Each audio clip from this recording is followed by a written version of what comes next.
各位懂得自由可貴嘅鄉民，你好，我名叫何永友，我係一個長期關心社會時事嘅普通香港小市民。自89年6四至今，無論你所謂和理非抑或勇武抗爭嘅活動，只要我喺香港咧，基本上都有我嘅身影嘅。咁我亦都喺2019年呢個721事件啊、理工事件，2020年之後咧，被香港警察咧拘捕過2次，被控暴動罪同埋非法集結罪嘅。咁我自己嘅性格本身咧就唔係有興趣從政呢啲嘅工作嘅。咁每次走出嚟參選咧，只係希望以身作則咧，鼓勵香港人唔需要派呢個港共政權，勇於去投票。其中一個實例咧，就係喺47人案裏邊啊，呢個有60多萬人投票，點解港共政權咧都唔會去拉60萬人咧？呢個咧就係所謂現實嘅政治問題咧，就係法不自重。當你咁多人去投咗票嘅時候咧，無論一個政權咧，佢唔可以拉晒60幾萬人嘅，個社會會停止運作嘅。如果真係要搞晒呢60萬人，咁呢個其中一個實例，鼓勵香港人唔需要害怕今次去投香港議會去投票。咁另外對於香港要有好多唔同嘅事情咧，我亦都想喺呢次咧順便俾一啲我自己個人嘅睇法，俾各位香港人咧去參考一下。譬如呢個香港議會功能，咁點解我會支持咧？我會除咗以身作則鼓勵香港人士，點解我支持香港咧？咁我睇到呢個香港議會係有一個對香港人有一個嘅功效嘅，有一個好處咧，就係可以除咗對抗呢個香港嘅偽立法會啊，發出一個聲音。咁仲有咧就亦都可以要求佢咧釋放所有嗰啲嘅政治犯啦，喺國際社會為香港人去發聲啦。咁仲有一個咧就可以講係要反擊反抗或者叫報仇啊，因為呢個港共政權搞到香港人流離失所，好多嘅年老嘅人就要留喺香港，年少嘅就要離開香港啦。講得誇張啲，係等於佢導致我哋香港人家破人亡啊咁。咁啊，仲有一個就係準備，就係依家世界局勢咧，其實好唔穩定嘅，就譬如中國大陸都好唔穩定。會唔會突然之間有啲咩事去到當年類似蘇聯啊，突然之間瓦解啊嗰啲問題啊，或者當年89年6四嘅運動啊咁咧？咁到時香港人嗰個地位又點樣咧？係咪好似當年呢個滿清政府就租借俾英國，英國到期又掉翻俾中國咧嗰啲咁？咁我哋幾時先有自己香港人去自主？咁香港議會咧就有呢個嘅功用嘅。咁另外有啲人對於呢次香港議會係一個叫袁弓夷嘅人物去搞咧，對佢個人咧有啲嘅疑問喎，佢人格啊、信譽啊點樣？咁我想同大家呢個可以係分開兩件事嚟睇嘅。袁弓夷一個點樣嘅人係另一回事，佢搞咗香港咧係佢自己咧出錢出力嘅喎，咁樣咁佢係唔會參選㗎嗰啲咁。咁作為我哋普通市民，我哋就要去考慮了解香港議會件事咧係有冇實用嘅就係得噶啦。咁至於呢個人係點樣咧？咁佢點樣去操縱咧？佢係操縱唔到嘅，因為選出嚟嗰人佢大部分咧佢唔係佢熟悉㗎，佢認識嘅。有啲咩事我哋自己啲被選咗可以咧去處理咁。咁仲有啲就係信譽問題啦。信譽問題咧就即使你唔信譽嗰人，咁另外呢個籌委會、選委會裏邊某啲嘅人物可以俾大家去參考。譬如喺美國裏邊有一個幫助選委會嘅人裏邊有。喺美國裏邊有一個叫龔小霞嘅歷史學博士啦，有一個喺德國嘅吳文欣人權理事啊，做人權理事嘅人啦，咁啊仲有參選人裏邊有一個喺澳洲有一個臨床政治學博士啦，同埋喺紐西蘭有一個前2日我先知啊，咁有個叫陳天佑啊。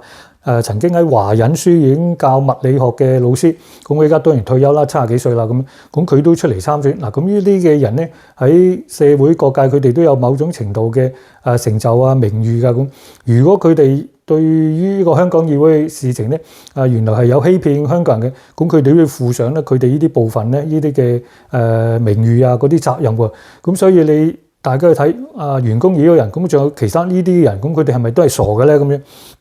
咁另外咧，對於香港議會嘅參選人啊，有啲人會有譬如喺網上見有啲話呢啲咁嘅奇離怪都走出嚟去參選啊，咁或者係呢台馬騮戲有啲嘲笑啊咁。咁其實咧亦都俾一啲嘅歷史咧觀眾去了解咧，就譬如喺呢個嘅美國啊，呢個美國啦，或者南韓、台灣，甚至乎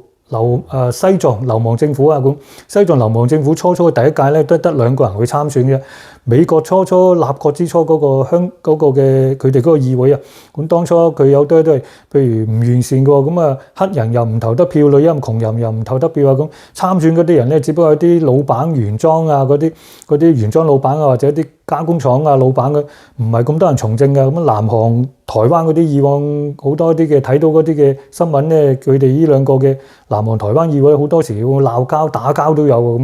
咁。所以咧俾大家了解，初尤其我哋呢次似香港議會呢啲係第一屆成日，咁一定會可以有啲嘢係唔完善嘅，咁唔緊要。但係呢啲咧慢慢咧，就好似頭先所講嗰啲國家，佢哋慢慢係會完善嘅，呢啲係慢慢去改善嘅。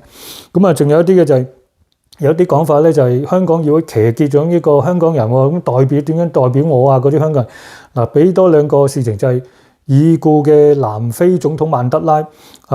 對抗呢個白人政府，同埋孫中山搞呢個革命啊咁樣。南非總統曼德拉佢當初被歐美政府咧話佢係呢個係恐怖分子嚟㗎嗰啲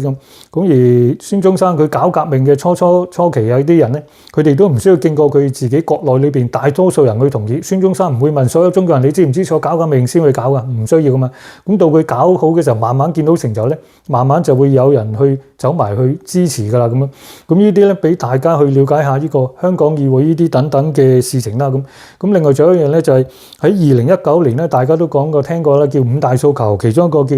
要求真普選啊嘛，咁呢個嘅香港議會正係提供個途徑，就係俾大多數嘅香港人去投票。咁當然你有權去唔投票嘅，但係呢個咧就係一個真普選嘅其中一個嘅平台啦。咁仲有一句口號咧，就叫做兄弟爬山各自努力喎。咁依家香港咧冇人去有機會做到啲嘢去對抗港共政權啦。咁難得依家有個叫員工而整咗個平台，咁呢個都係一種嘅其中一個對抗港共政權嘅一個嘅方式。咁同樣可以應合呢個叫兄弟爬山各自努力咯，咁要各自努力。咁雖然你可以唔支持㗎，咁但係咧有人去嘗試咗嘅，咁所以尤其是咧喺最後咧俾大家了解，尤其是有心去支持香港議會投票嘅人咧，其實你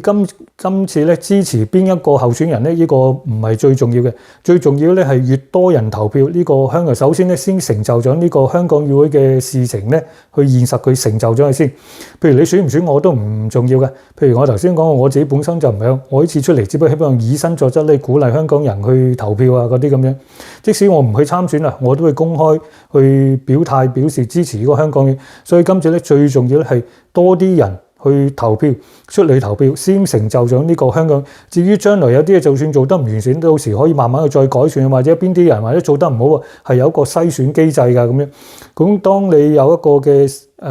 成功咗之後啦，慢慢有人做得好嘅時候咧，就會慢慢會吸引多人。初時咧唔需要介意啲人去點樣去批評啊呢個香。依家點解啲網紅點解唔講香港議會件事咧？一對於佢哋可能有風險喎，你講咗可能影響佢哋嘅收入啦，甚至乎港共政權。依家佢都唔懶處理，唔去講香港，咁佢驚住係激發好多香港人去關注呢件事嘛。咁所以大家香港市民應該更加了解，正係呢件香港議會件事情咧，係對港共政權咧係有一個嘅威脅嘅，對佢哋有威脅嘅。咁所以佢哋先至懶處理，想用方法咧去打壓。咁所以普羅大眾嘅香港市民咧，你現在最重要嘅咧就係鼓勵多啲人去投票，先成就咗呢個香港議會第一屆香港議成就咗之後，慢慢佢會有機會去完善嘅咁。咁我今條嘅影片除咗介紹自己，亦都希望咧嘗試盡量去鼓勵香港人去盡量投票香港議會。